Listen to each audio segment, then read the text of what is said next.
ગાંધીધામમાં હોળી ધૂળેટીના તહેવાર અન્વયે એ ડિવિઝન પોલીસનું મુખ્ય બજાર સહિત વિવિધ વિસ્તારોમાં સઘન પેટ્રોલિંગ. ગાંધીધામમાં હોળી ધૂળેટીના પર્વ દરમિયાન કાયદો અને વ્યવસ્થા જળવાઈ રહે તે હેતુથી એ ડિવિઝન પોલીસ દ્વારા ફ્લેગ માર્ચ અને પેટ્રોલિંગ કરવામાં આવ્યું હતું.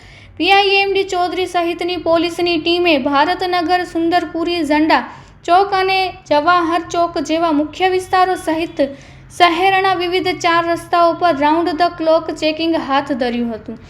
આ કામગીરી દરમિયાન બજાર વિસ્તારોમાં નડતરરૂપ વાહનો દૂર કરી ટ્રાફિક નિયમન કરવામાં આવ્યું હતું. તહેવારોમાં શાંતિ જળવાય અને નાગરિકો સુરક્ષિત રીતે પર્વ ઉજવી શકે તે માટે પોલીસ સતત એલર્ટ મોડ પર જોવા મળી રહી હતી. Report by Bharti Makhijani, Gandhidham.